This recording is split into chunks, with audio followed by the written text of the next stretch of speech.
Hello, welcome to the Sam Max Season 2 commentary track. My name is Brendan Ferguson. I'm a designer. My name is Chuck Jordan. I was a writer. My name is Heather Logus. I was a designer. I'm Dave Bogan, art director. This is Dave Grossman, designer slash design director. Mr. Spatula. So, episode 1, this is the one that takes place at the North Pole with Santa Claus. And I remember that we wanted to start this season off with a bang. There were a few things we wanted to do. One is to have a, exciting Indiana Jones-esque beginning. Somebody suggested the idea of a giant robot rampaging, and then the idea to tie it in with the that robot from last season that walked by the window in episode 105. And we said, yes, that's perfect. And we had already had the idea to make it Christmas themed, so we wanted to start it off with that. That was an errant gift. And then also Flint Paper, we wanted to find a way to introduce him. Exactly. So we were trying to accomplish about 17 different things in this one scene, and it definitely reads that way.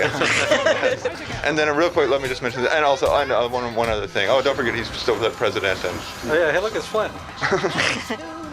But we had to. One thing is that for episode 2, we wanted to set up the idea that Mr. Spatula was evil, and so somehow we needed to make it memorable, even though you were only going to have just a few moments with Mr. Spatula, that he had actually turned evil, so there was a good reason for him later to be somehow a demon form or something like Now, that. season 2, we did a lot differently than season 1, where we actually mapped out how the story arcs would go ahead of time, so we could set up things from the very beginning, like Mr. Spatula's evil. Right, exactly. We knew for the whole season basically where we wanted to go, and what we wanted for Mr. Spatula was we kind of had this idea that ultimately we're going to end up in the afterlife, and so we wanted to have some sort of kind of indirect manifestation of the goings on in hell. And so we thought one way to do it is to have somebody come from hell and torment you, and you wouldn't necessarily recognize that per se at the time, but then later it would kind of connect together. Better hurry down if we want to loot the Another function of this robot was to reorganize the street outside Right. Max's Yeah, office, that's a which very important function. people on the forums had asked actually why we did that, and the main reason was just to sort of put things closer together so you wouldn't spend quite as much time walking back and forth. Right. I mean, ultimately we wanted to open Stinkies, and so the amount that you walk is pretty much the same as season 1, but it just feels a little bit tighter. Because we just shoved Sybil's into the middle of the street there. And we just wanted an excuse to change the street around, too, so it felt like a different environment than in the first season. I think by the end of season 6, we'll have eventually gotten all the way down the street, and we can turn a corner. Another interesting thing about the robot is we released a trailer in between season 1 and season 2, and it's kind of almost a nice little foreshadowing event to this first opening cutscene. Absolutely. The one with the robot. I gotta say, I love the opening credit sequence for this season. Lots. Yeah, and you can shoot all these things. Yeah, in case you haven't figured that out. I really like the opening credit sequence for this season. Apparently the music wasn't actually written specifically for the credits, which surprised me, because it's perfect. There's the So- There they are. Yeah, here's another one where we were thinking all the way at the beginning of the season how we wanted this thing to end up, and it just seemed like we had talked about this idea that you'd go to hell and that Satan would end up not being the guy that you would try to take down, and so it just seemed very funny that the most evil imaginable people are the soda poppers, and so we said the thing is, for people who have not played season 1, how can we make sure you know who those people are?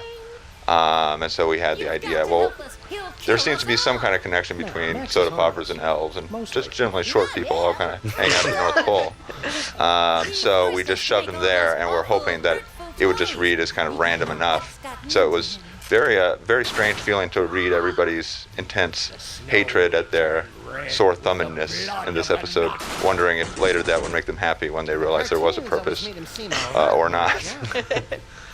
I did want to say I saw a mention of the casual swearing in this episode. Somebody was complaining about that, but it was very intentional for the first time you see the soda poppers for Max to say, what the hell are they doing here?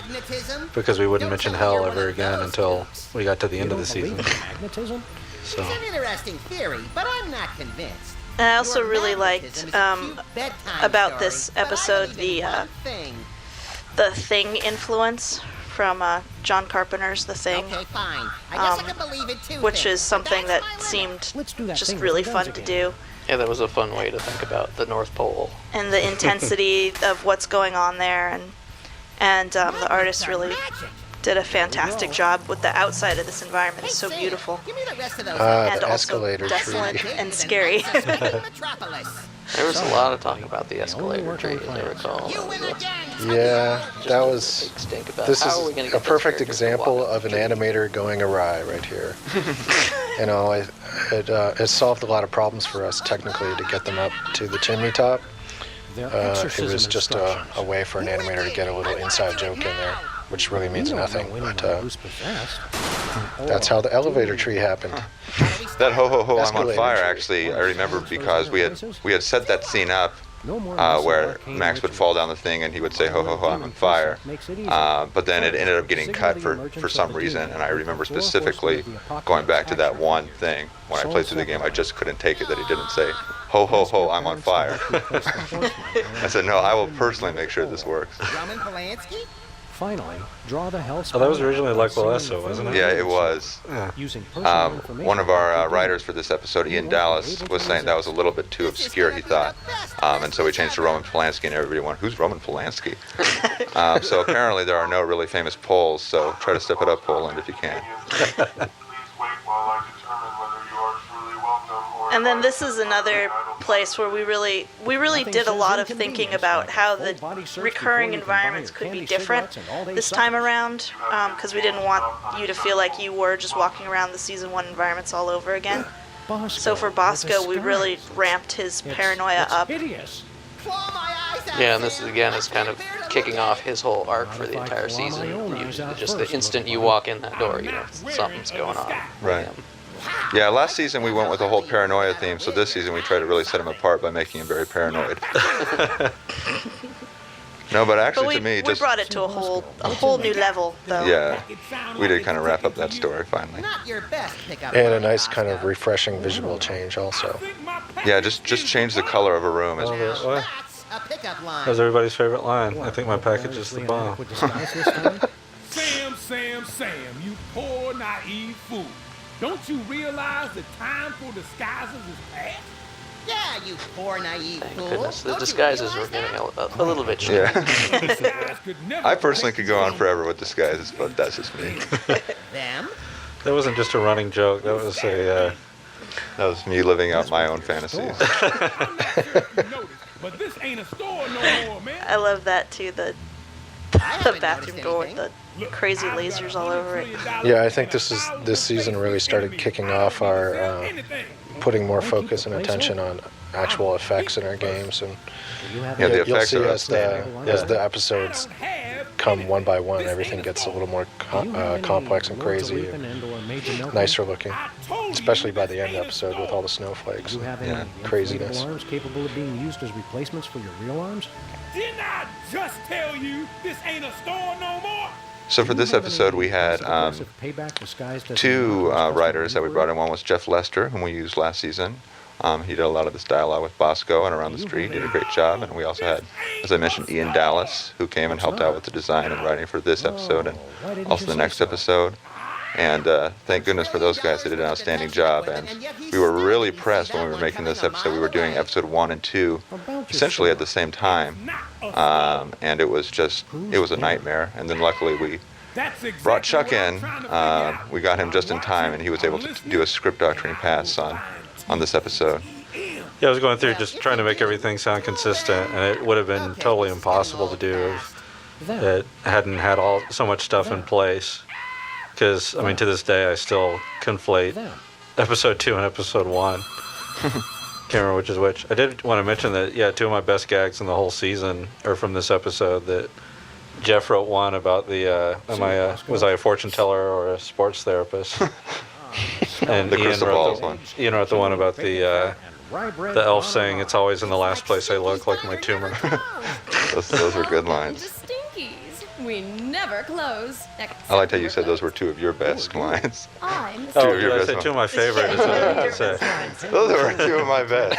All of my best ones were by Chuck. Yeah, that's what my best work is always done by others. I did all the good stuff. That does sound like Grandpa. This was really, really fun. Ready for the next round The of interior trivia. Stinky's And the diner question here, is, and when did the War of 1812 Stinky herself. begin? A. Um, 1812. B. 20,000 And years she BC. originally was C. March imagined 3rd, a little bit differently, 2004. but then D. Steve Bangers and Purcell, mash. I think, got Okay, let's hear super everyone's excited and showed answers. up with a drawing Let's of her start looking with like this you, one day. And Sybil. Yeah, the I chose fish A. theme. Of Yeah, course you did, dear. she turned out pretty cool. Because you're wrong. Also, I love this trivia contest puzzle because it's an example of the kind of thing we do fairly often, where it's not solved at all in the way that you would expect when you're first presented with it. It Right, comes right. across, oh, it's all about trivia, but knowledge of actual trivia or even correct answers to the questions have nothing to do with Makes no actually difference. solving the puzzle. Well, this puzzle was inspired by a story that I read as a boy. I actually forget exactly how it goes, but essentially, some boy is before the king, and the king wants to put him to death, but he says, in a show of seeming fairness, I'll write on 2 slips of paper either death or life, and you can choose one of the slips of paper, and you'll have whatever fate you choose. But the king writes death on both slips of paper, and the boy knows it. So what he does is he takes one of the slips of paper, eats it, and says, "Let's see the other one." And that way we'll know what my fate was that I chose. So since death's on the other one, he knows he should get life, and so everybody they have to let him go free. So this was the same idea, was that you would force all the wrong answers, so that the only one left would have to be That's right. my lucky glove cuts. Jimmy Two Teeth, what are you and your unsavory pals And there are doing mariachis to in this burn season down too, this apparently. robot? The first rule is. Yeah, that a mariachi? they keep seeming to come up. without Husker this robot. Hey! So that was another one where we certainly did plan that they would be the guys in episode 4, so that this whole thing that they would just keep reoccurring for everybody's I always birthday thought being was shipless and lazy was its intentional own from the reward. beginning. They're giving out trophies now? Boxing championship, wise guy. we also had this idea of converting the robot into some kind of rat haven. It's the super exclusive Possibly a war casino. action figure with extra. Hey, where'd the boxing go? There are pieces missing. See the box. The boxing was great. That was my favorite minigame of the entire. I never thought we were going to get that in the design that we wrote for this episode. It said, and then right here is where it would launch into a boxing minigame if we had a time to do that. Anyway, at the end of it, the thing comes flying out. But our production staff really worked wonders on this episode, and the whole season they got it done. It's amazing. Mark Darren. Mark Darren. Yeah, Mark Darren, who is now working on Homestar Runner, he programmed that game. Well, he's Did a great job. Let's grab the package and let's get. Which was highly inspired by Punch Out. It's the supersized Indeed so. Punch Out was one of my favorite games for the original Nintendo, and in the arcade. Didn't they say that we actually got the voice actor for the original Punch Out to do the voiceover Did we get for him this? for this? Yeah. Gosh, I'm blanking on his name right now, but he's he was a voice for the arcade Punch Out when he's the guy that says body blow, body blow. There ain't no place Yeah, safe. he works with BA Sound. Yeah, He's yeah. done other things for us as well. Look him up in the credits. Oh, Yes, I'm is that blanking J.S. too. Gilbert? The voice of the dragon I from think Bone, it's yeah. J.S. Gilliam. Yeah, yeah. Yeah. Out that door demon free. Yeah, he was really good. I did have to coach him a lot. I said, no, it's more like body blow, body blow.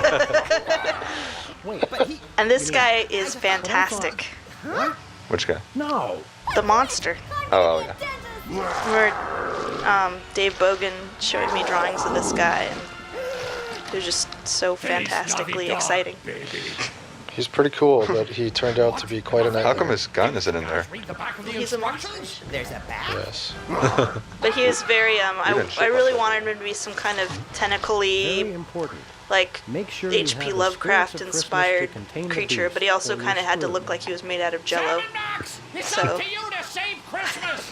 I also think the elves were a pretty successful design. Actually, yeah. the balance of cuteness to creepiness is, I think, pretty perfect. It's pretty much all through the teeth. Yes. Yeah. Assuming you want an exceedingly high creepiness factor, in which case, yes, it was perfect. It's always a Know us?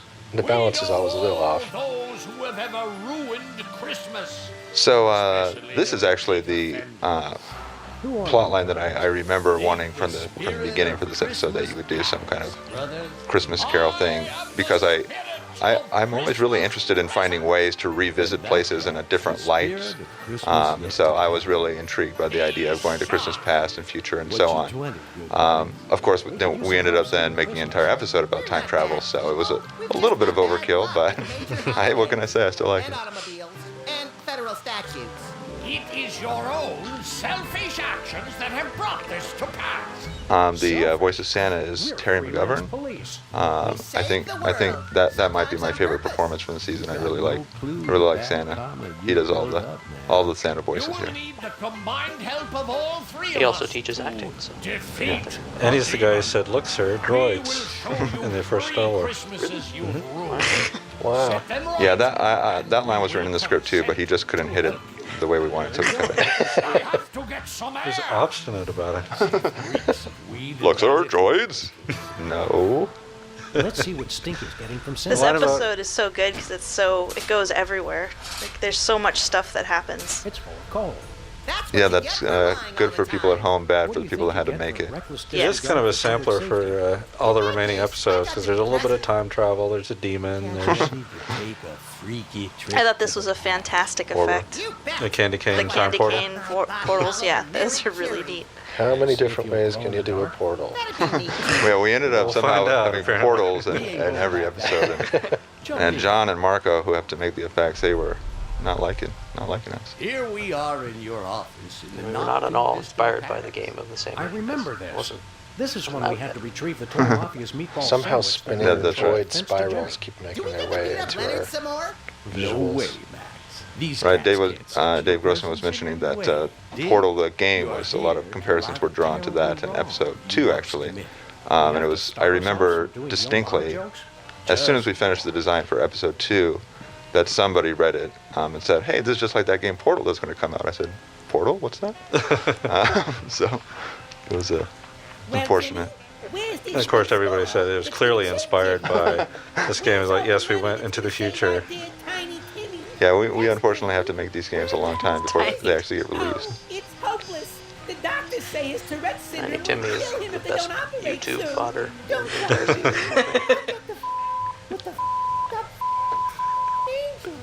It's all a bust, I just Mary. can't. Every It's just- time I try to not make an honest living, Separate. Sam and Max smack me down. I can't stop laughing. Tiny Timmy kills me. I know, man. And you know, best I think I didn't. I'm pretty sure I didn't like the Tourette syndrome or the swearing or any of that stuff. But in execution, it was just so funny. I think it turned out to be one of the best things that we've ever done. Yeah. Well, then of course we did actually get a letter from an actual sufferer of Tourette's syndrome who pointed out that we had been somewhat insensitive at her. Yeah, our depiction of Tourette syndrome for you people at home is not intended to be authentic. No small rats actually have Tourette's experience these symptoms. But yeah, I kind of agree with Heather. At the time, I was thinking, well, this Tourette's thing is a bit overdone, but I don't know. It just seemed to be the thing that was going to be perfect as his disease here. I think just- it's a nice little slice of life. It's just so easy to make it be funny. I mean, you don't have to do anything. Just write beep, beep, beep, beep, all you beep, beep, beep in the script, and it just, The best is when he just goes off on a tear. yeah. Well, yeah, Joey Kamen, who does the voice of Tiny Timmy as well as Bosco and more, he's really good at swearing. That's his strength. And he would just go off, like we'd just record the line pretty straight for a while, and then we say, just say whatever comes to mind. And those are the ones that Julian delivered generally, where he just went on for an entire minute. It's in the middle of all the beeps, you hear that, oh. He has to get his breath back. I thought you were gonna jump. What? So this whole puzzle and story around Jimmy was maybe a little bit convoluted, but it worked out. Don't pick at it. And man. I liked It's it too hard to because get back in the socket. we wanted to take some of the characters that we had previously and see them in a new light. And this was a chance to give Jimmy a family and some aspirations other than just being a general Thanks for the glove, Jimmy. thug. full of the Christmas spirit already. Yeah. Happy holidays. When we had Christmas Past, I didn't intentionally hope that it was going to be in their office since we've been there plenty of times, but it just felt like Jimmy having a family and having there be some connection to what we're seeing in the present day seemed like it was going to be the strongest story. And like I said, I really want to do this Christmas Carol business, and Jimmy seems the best guy to expand on his character. In this circle, like they have to steal the glove from Jimmy so they can give it to Jimmy Come on, son. Your dad's gonna go punch out because some he bums. lost it. Right, I right. can't. So we have the still whole can't time keep loop it straight. thing. You need to steal the glove from Jimmy in order to give him the glove. Dudes, you saved Christmas Past. So let's move on back to the Remember the present. complaint about writing for Timmy Two Teeth was always that he just sounded like a kid who kept swearing, and that we really wanted to emphasize that it was a disease and it was like he was coughing. How your reckless carelessness hurts those. He coughs out asterisks. Isn't the present? The complaint was consistently, he just sounds like a foul-mouthed little kid. Make him sound like he's sick. I know that. Just give it a minute to catch up. It was really Limited fun going edition back and thinking pestilence about maquette all with the super detailed open things in the swords. past that See how he slumps in his saddle? that Does he have Sam any and Max cool have action done features? that were Max. You don't know mean what and that'll do. evil and terrible that they would have to go back and fix. Choke a toddler. And there were drive a toddler, plenty of those. Yes. Eviscerate? Well, it looks like nothing happened anyway. Let's go. Oh, no. Seriously, we had a totally boss. I remember this whole sequence was actually one that I was not terribly fond of. I remember that I was actually speaking with Ian about a different puzzle here with Sybil and Lincoln. Something I know that we kept wanting to put in a Ouija board in here somewhere, Yeah. somehow communing with spirits. I was really disappointed that we couldn't get that. It just seemed like something that was really going to be fun to. You as the spirit were somehow able to communicate with people. Another thing, we just could not figure out any good puzzle or activity to do with that. Immediate evac. So what? And mostly I hate it because now I have to listen to myself talk. Oh my, no. Have you seen them? They're awful. You have to get rid of them. Oh boy, I'll go get my stomping boots.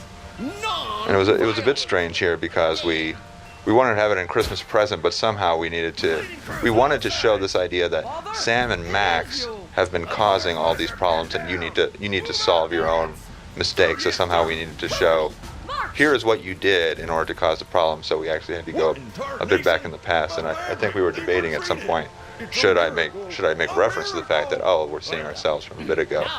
And we waffle on that, and then I think, Chuck, you decided, no, it's just going to be too strange if they don't somehow comment on the fact that we know that we're a bit in the past, let it catch up. Yeah, there's a little bit in The there. future is hot. And so am I, Sam. Seriously, check future me out. Some great foreshadowing here. Yep. Right. Very, very strong foreshadowing. Well, Max, unless we learn how to fly, Is we're this destined foreshadowing? to spend the remainder of our lives on a tiny So island. again, we knew where we wanted to end up. It was kind of, we had to make it obviously characteristic of hell, but at the same time, it seems enough like it could be a volcano or something else that there's a certain amount of ambiguity there. Sorry, buddy. I already ate This all was Just your also average hard ordinary because pit of lava. yeah, this was hard because we wanted to foreshadow, but we also didn't really know what was going to happen when you wound up in hell, Right. or what you were going to do there, or any of that. So we had to kind Right. of do this in such a way that gave us some flexibility down the road. Right. You know, Max, we could So find a way to basically, get episode future 5, selves the out of entire this episode place. is just, I don't care what happens as long as sometime they end up in a pit of lava. And they need a sled. And they have to pick up a bag of pork rinds, apparently. Yeah, we remember that actually a bit later. That was just a throwaway joke for the scene, but then for episode 5 we said, oh, because, well, we'll talk about that for episode 5. I won't get ahead of myself since we'll have plenty to talk about that. I stopped paying attention halfway through that sentence. I wonder if our ghosts are here guiding us right now. Hey, past me! Check this out! Shake that thing! Classy as always, little pal. Now let's get out of here. Excellent. I'm gonna miss that sexy beast. And But yeah, his that's another one of these scenes that I like where Hey, you're going to see it from two different perspectives over the course of the season. We're always trying to milk every scene we make for all it's worth. Of course, it ends up not saving us all that much time because then we end up having to just redo it, the whole scene anyway, because of this, that, or the other. But Is that all? the intent was to, Starts out with good intentions, yeah, which is how we ended up in hell. yeah, Episode 5. that's how we paved the road, exactly. What's he gonna do? Give him the silent treatment? I love the whole spirits in a bottle Oh, stop! thing. The way you collect the spirits. Yeah. Never underestimate. I remember that was kind of a last minute. We knew that you had to The car started. to solve each of the spirit's problems, and then somehow you needed to some manifestation of, okay, I'm making progress. That seemed a good way to tie it together. Tune out those bad vibes of destruction and get with the spirit of peace, man.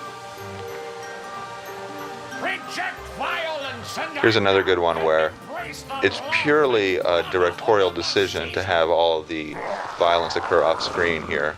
Has nothing to do with wanting to save time or money. That's brilliant. Brilliant. Santa, you can come And then he down turns now, into a plate man. of junk. That's about it for us. Happy New Year, everybody. Love that candy cane Yeah, I tower. love that. Well, I hope you boys have learned your lesson. And so yeah, this was it seems classic horror movie style, like The Thing, to have a false dawn or something. And so that was certainly part of the plan all along, to have you feel like, yay, I won, I did it, I beat the demon, and then I have some. Ho, ho, ho! Jello! Sinful. Santa, no! Don't eat the jello! Oh, I don't feel so good.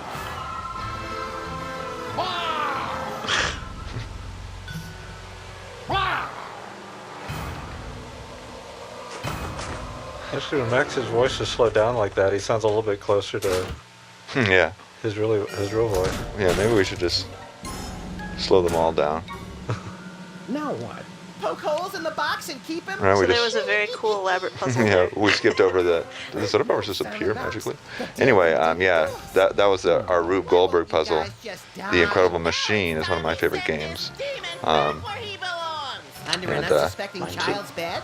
We wanted to have that feeling at the end of you're in a toy shop and you can use all the things. And Heather actually spec'd out this puzzle, and there was even more good stuff that she thought up that unfortunately we couldn't put. It's hard to find the right balance of how convoluted can you make it within our budget and sort of thing. I think it ended up being it felt about the right length. That was a clever thing on the label there too, where it said Lower Manitoba. I remember quite a few discussions about how to disguise the fact that the Right. thing had been sent from the Dakotas, which Right. are the soda poppers too. I don't think anybody has ever mentioned that. I never heard anybody say that Lower Manitoba is supposed to be the Dakotas. Lower Manitoba equals the Dakotas. I had to look that up on the map. What is just north of North Dakota? All I knew was it's Canada. Say, Max, you think It's we should have waited Manitoba. for them to load the presents before we drove The off? joke that Dave said was a hee-haw joke. It's the middle of I November. remember that. Hee haw.